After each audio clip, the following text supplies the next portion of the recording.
proposed as a starting point for a conversation about amending the timber trespass bill to include a study. And we've had a couple of people talk about the things, the subject matter here, trip tickets and so forth. And we'll get some more testimony on that. I know we've had a little bit of conversation, but this might give us a better framework for understanding what we might need to do to move forward. So, Mike, do you want to just walk us through what we've got? Yes, so what is proposed is, it says Department of Forest Parks and Recreation and the Office of Attorney General report, but the department is, I think you need to make a decision about who's going to do the report, if you're going to include this language. And the report is on effectively enforcement of timber trespass and whether or not harvest notification and or trip tickets should be a mechanism for improved enforcement of timber trespass. So you'll see on or before January 15th to 25, the language currently requires the Attorney General and the state's attorneys to submit to you a report that includes an update on current issues in the enforcement of timber theft and trespass laws, with recommendations for staffing and budget implications to improve such enforcement. I think one of the things that you would want this report to also look at is who is going to enforce, because that I think is a large part of the issue. And I'll come back to that in a minute. Okay. And then the report is also supposed to look at a report on the cost, schedule for implementation and required statutory changes if a harvest notification system with trip tickets was implemented by the state for improving harvest monitoring and mill delivery monitoring to ensure consumer protection and reducing the illegal harvest of timber in the state. And then the AG and the state attorneys are directed to consult with the Department of Forest and Parks, the Department of Public Safety, and the professional logging contractors of the Northeast, Vermont Forest Products Association, and other interested parties regarding the specified issues. So there's a couple of things to talk about. One is that enforcement. How do you improve enforcement when there's no one that really has specific enforcement authority for these laws? Yes, the Attorney General and state's attorneys can enforce any provision that's a criminal provision. But do they have the boots on the ground people that can do what's necessary to investigate these alleged crimes? Department of Forest and Parks and Recreation has very little enforcement authority. Their enforcement authority is largely just focused on, for timber harvesting, it's largely just focused on the heavy cut law. And that's all. So unless the timber trespass involves heavy cut and heavy cut violations, the department doesn't have really any enforcement authority. State police have, and any law enforcement officer has the ability to enforce any crime, but they don't want to enforce this one. Maybe you need to talk to the state police about why they would not enforce these crimes, since they do have general jurisdiction over any crime. Like, is there a database of crime by type of crime? So I just wonder if there's any tracking going on of how many timber trespass. Not that I know of. I mean, there is the criminal information database, and then, it's got a name. There's another database, BOREC or something like that, that they use to find if alleged violators have committed other violations. But I don't know if they categorize it by type of crime. I think it's more about who the alleged violator is. we don't have any idea of the critical mass of annually how many timber trust tests. I think that's a question for either the AG or the department, maybe the state's attorneys. I don't know of anything. So the next issue is harvest notification and trip tickets. This was pursued in 2012. It did not meet, it was not needed warmly from the industry. They significantly opposed the use of harvest notification and trip tickets. I don't know if that has changed. I do know that there are different tools available, mechanisms for harvest notification now. Just the other day, I was following a logging truck and it had a UPC code on each of the logs. So there are, and I talked to Ed Larson about that, and he said, yeah, that people do that. He said it's probably a high quality log, high value log. So there is some ability in the industry, but whether or not you'd want that for every harvest, I think is a question for the industry. And how to do it. The big issue in 2012 was harvest notification. When to notify, how soon, what to notify. Is it just one tree? Do you have to notify? And it's just a part of a forest management plan. Do you need to notify? Is it notification after the fact, before the fact? Who do you notify? What does the person the entity notified do with that information? Will they use it for enforcement? Do you think you'll get compliance with this if it's being used for enforcement? So there were a lot of issues. And is it accurate that at the time, 2012, is that when you said this was looked at, that was not part of a conversation around timber trespass, it was a different rationale or different reasoning? There was an effort by the department at that time to modernize the state's laws and the department's authority over timber harvesting. And the department was the one that came forward with the initial proposal. Because Commissioner Snyder at the time just kind of realized that they didn't know what was going on. They weren't able to track their industry and in an effective way because they didn't know what was being harvested, what was being milled, et cetera, where it was going. And that was problematic for him because there was the workers' compensation issue at the time where people weren't able to get workers' comp because there was such a high rate of injuries and accidents. And there wasn't anything set up at that time to deal with that.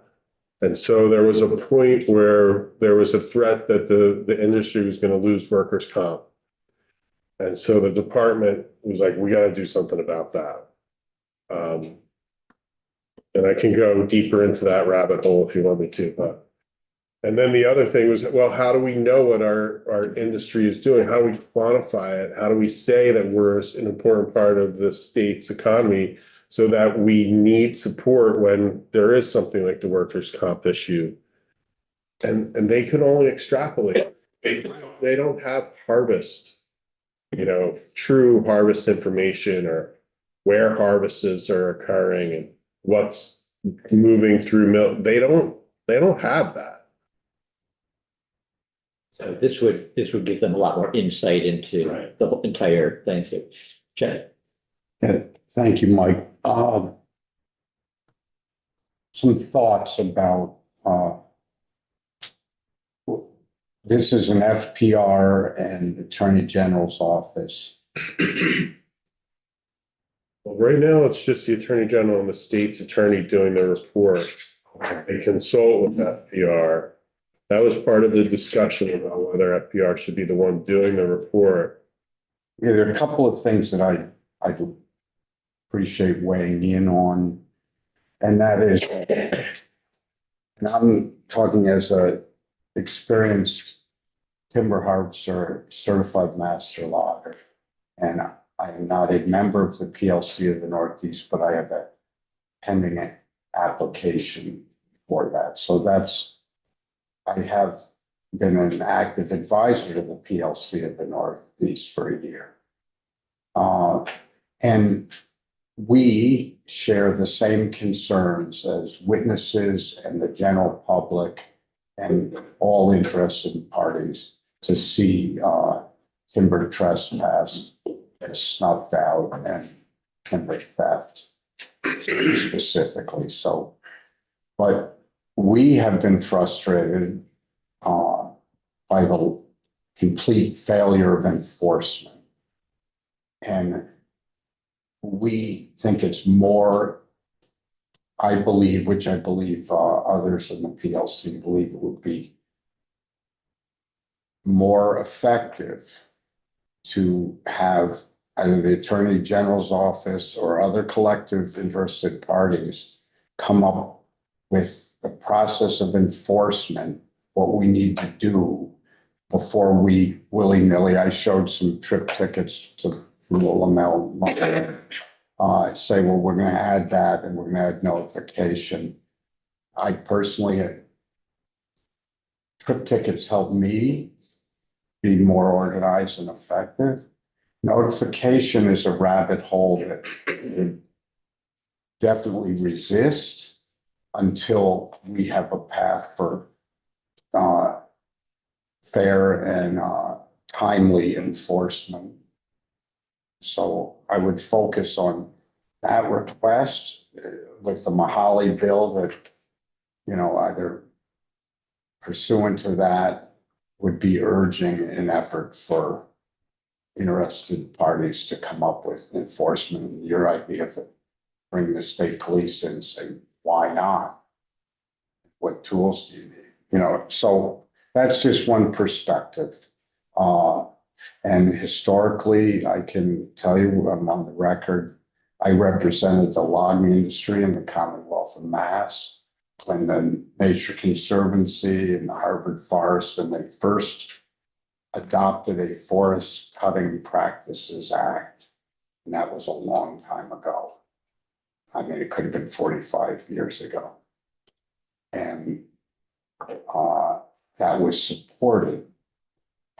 It's a different time in history. There's a lot of cutting going on, and it was not difficult to manage. It's been amended many times since I left for Vermont.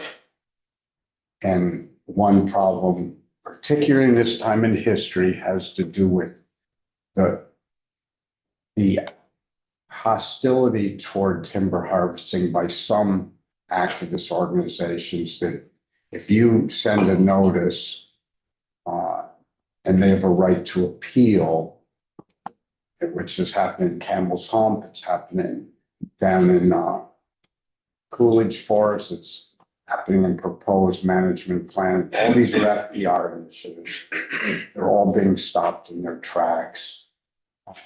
So there are other issues like, you know, carbon credit trading that have made the forest products industry as a whole and timber harvesting specifically more vulnerable to collapse than it has ever been in history. So we're not going to be all in on whatever willy-nilly changes we want to add to this timber trespass bill without having some teeth of enforcement. And if they say trip tickets is the tool that'll make all the difference, certain level notification, willing to consider that at that time. Absolutely. We just Well, go ahead. Yeah, go ahead. I had a question prior to that, just about the report. I mean, I would just push back a little bit and say that I don't think that, I think asking for a report is sort of the opposite of adding something really. Not a report, study. Semantics, I think asking sort of like to look into whether, what this would look like if it were to be implemented. I don't think is sort of adding a mechanism willy-nilly. It's sort of looking to the future and seeing, is this something we'd like to explore in the future, while also implementing all of the pieces of this temporary trespass bill that we've been talking about. So just, that's that. And then, Mike, I just wonder, does the language currently sort of get at the report that we would really want to see in terms of like, does it really explore all of the potential options for harvest notification and trip tickets? You know, it's asking for what the cost and schedule for implementation would be, but is it expansive enough to give us all the? That's really your decision. I will say that I drafted something initially that had them talking about what the different technologies that could be used, whether there are apps to be used, whether, because you just need to do a simple Google search and like how to track timber harvest, and you'll get a couple of different, associations or industry groups that'll go like, this is how you do it. And here's some different ways to do it. This is how they do it in Europe. There are things that can be done, but I recognize I think the hesitancy, maybe even the anxiety of the industry about what that will mean for them. Both from, the harvest notification issue back in 2012 would have required the harvester to put up a sign at the access point to the harvest. And they were like, whoa, wait a minute. That's just inviting people to come onto the harvest site to see what's happening. Right. And so that was very, very much resisted at that time. And so I understand the anxiety and like how would any tool ultimately be used either by an enforcement entity or the public? Because that's another aspect. If the harvester, transporter, mill has to provide the document to the department or whomever is collecting, that's technically a public record. And unless you say it's somehow exempt or confidential. And so that's another conversation. Now you have the media involved because they resist every exemption or confidentiality provision. So it's not easy. Like this, even though it one page and looks pretty, it is not an easy thing. I'll just say that so some of us are much better grounding in the topic than others do. For me, and I count myself in that latter group, we've had a conversation about trip tickets, and you showed us physical, example of one yesterday, and it was helpful to sort of picture how it moves through the system. So there's that. The concept of having a notification system strikes me as, okay, well, that's, and maybe they are tied together, one necessary to have the other, but that seems like a broadening the conversation significantly. So I think if there's an interest in pursuing that, we can have more conversations about it, but better understanding what it would mean would be certainly important before we even after the study, I think. I think, John, you were next. But Mike, did you have a follow-up? Just to say that I would like to get a better handle on it with trip tickets, how a system works in the sort of many different eventualities that lead to timber being harvested but not taken to a mill. So chip wood or taken or milled by the logger himself, him or herself, all those things that don't mean that they're, taking a harvest to a mill and presenting a trip ticket. What does that look like if the system is just sort of the simplified trip ticket? Yeah, that would be helpful, and maybe just committee members can contribute to that. We can also ask on Friday when we have the logging folks back in. John? I was just thinking how it's interesting that a lot of this data already exists in that when you are prolonged current use and you do a harvest, your forester and the property owner have to, I don't know if it resides at the tax department or FBR, but you have to send in very detailed records of board footage that left the property. So, whatever, half the state or 60% of the state, is already, and the industry is already doing this to some extent. So But your forester isn't always the harvester. Right? So the forester goes out and marks and collects the information, documents a cut, but that's not the harvester. And the forester is also not giving notice to anyone before the harvest. And the notice to PVR after the harvest could be months after the harvest. So They're obviously giving notice to the landowner. the landowner, Is their client. Joseph? Well, I'm struck by a couple of things. I'm remembering in one of our sessions, Forest Parks and Rec made it really clear they did not want to be the enforcement arm. The state's attorneys don't want to be the enforcement arm. This feels a lot like hot potato to me, like no one actually really wants to do it. The state police are going to say, we are too busy for this in all likelihood, because this is not going to rise to the level of personal harm, which I think seems to be the metric that they're using for when they show up at somebody's house. So I think that's something that we can't force an agency to suddenly be the enforcement arm when they've made it really clear they don't have the capacity, the desire to do it. And in my house, we're not in the current use thing, but we are filing a forest management plan and it's going through NRCS. So we've been told at every step of the way, we need the natural resource. And I miss. so we're gonna have to, when our plan gets approved, we've written up our forest management plan, it's been approved.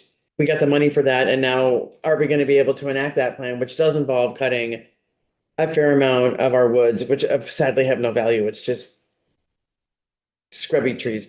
But I don't get why you couldn't just put up a sign that's a lot like a building permit for when you have a timber harvest, and it's approved by your county forester. And you just quickly put the plan in and they say, okay, this looks great, boom. And you put up what looks like, just like you do for when you put a new deck on your house. Just that one extra step with no additional fee, but I don't understand why someone would say people are gonna go look at the site where the wood's being harvested. Like, who is actually? Is there historical data that shows that people do go to these timber harvests? I don't know. Representative Lipsky, did you? Yeah, it's just, I'm humbled, not trying to toot my horn or Sam Lincoln's. But when you go through a long-term evaluation of your operation for master logger certification, there are 9 ethical requirements that to hold on to that certification, you need like year 2. But one of them is you have a sign up on Center Road. I have a Jed Lipsky. This for timber operation is operated by Jed Lipsky and Sons. Telephone number, Morrisville, Stowe, Vermont. But additionally, you have a sign that says certified master logger, logger's name, forester's name, landowner's name, and contact information. So there's nothing clandestine about this. So you're already doing it. Again, Some of us are already doing it's it. the bad actors again who aren't doing it. So maybe having that Well- extra step And could be enough to make them say, all right, now I'm not gonna do this because I'm gonna get penalized for No. not. it's complicated because for everyone who does it, there might be 90% who don't do it. And it's for whatever reason, but they're not necessarily bad actors. I was, I'll just leave it at that. Well, I think I think it's a good question for us to try and have an answer to. And if it's that the case that only 10% are doing what you just described, I think we realize that the number of bad actors is small. So did you have a thought, Henry? I have a lot of thoughts. I'm not sure whether to share them or not. Share one, anyway. I don't know if I can do that. Multiple, yeah. I guess I wanted to touch on the trip ticket piece first. Kind of like Mike had referenced about what it looks like. I'm just thinking about real world, like on the ground. You would get a trip ticket if you go to a sawmill, like a normal sawmill that's set up for it, but like it's so common to be on a log job or something and have a neighbor come up the road and say, hey, I really could use some log lengths firewood. Could you bring me a load?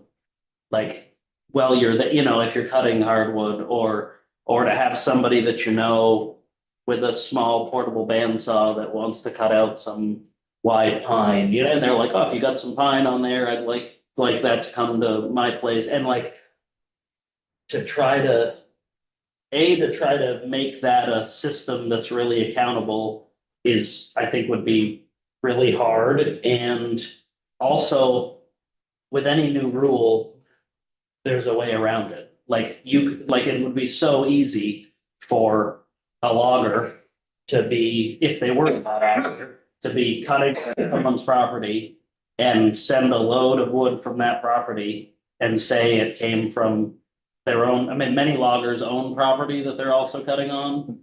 And just say that load, when they get to the mill, say that load came from my place. And there goes the accountability. Like I just worry about adding that piece of, I like the idea behind it. Like, I think records are great for all pieces except for sometimes the people that have to keep them. And I just worry that would be a burden and just to the whole thing. I think it's important and to give a little bit of credit to the culture of forestry and logging, and I don't want to speak to all of them, but largely this is a group of people that somewhat really value working with the woods because they don't want to work with people. And I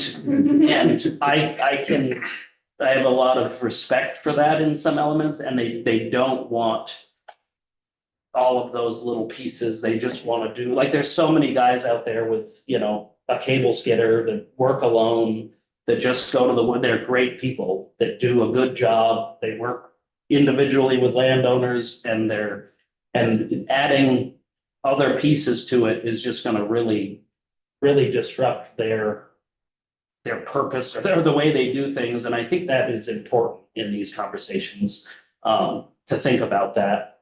And I don't know, there's a lot of pieces, I have so much sympathy for the people that have been mistreated. I guess my feeling is really prevention is where this would be more helpful, is letting landowners know that there are people out there that may not be working in their best interest, and how do we educate those people to take the time to find a reputable person or hire a forester and do those things, rather than putting more restrictions on people that may already be doing a good job. And I'll leave it at that. Thank you.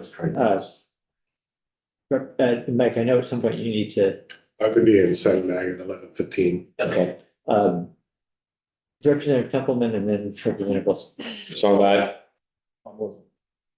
on that note, you're talking about undue burden upon the performers of the operations and then undue burden upon the agencies that would enforce this. So why don't we find third players who enforce this, like insurance companies who hold bonds, right? Like your credit rating is a real sting if you're upset that way. And what about like on the education note, what if we had a public warning on some state site that had lists of unreputable or bond holding players, loggers, a way for the public to engage, and educate themselves. Because I mean, if there isn't a government agency that's going to do it for them, at least they can, do the due diligence of looking up who is criminal and who is highly refuted. So the registry that we've got in the bill would. Do that. Yeah, but I'm not sure what does the bill specify that it would be posted somewhere, or is that assumed it would be? It's supposed to be posted somewhere, and it technically is, but kind of got to work to find it. Got So it could be a little bit more publicly facing. Just on that, does the state host kind of Yelp style, registries that essentially have reviews from, say, property owners? It's not Yelp style, it's, people that have surety bond, been convicted, et cetera. It's all factual. Mhm. But Yes. John, when the state puts up a timber sale, it's on public land. It has requirements that you're in good standing with the tax department, with there are no outstanding violations with FPR. They're to be able to bid and possibly compete for this stumpage. So that's in every request for proposals that are given out. And you can't bid if you haven't been to the site and walked with a team of foresters or wetlands people. So they have pretty strict requirements who can bid. You cannot be in bad standing in a number of areas.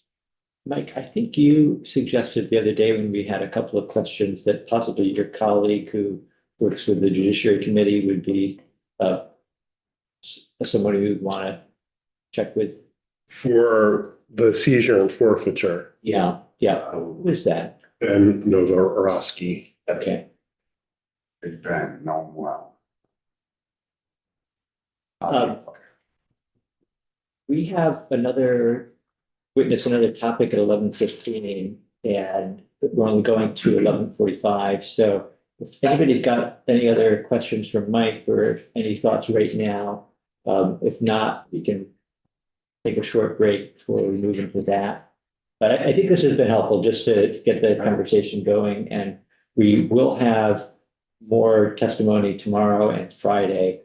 And then, I think we can figure out whether or not we want to do anything more than what's currently in the bill. There are a couple things that we already talked about, possibly adjusting in the bill. And if there's an interest in something beyond that, at least we've had a little conversation. So thank you. Mike. Okay, we'll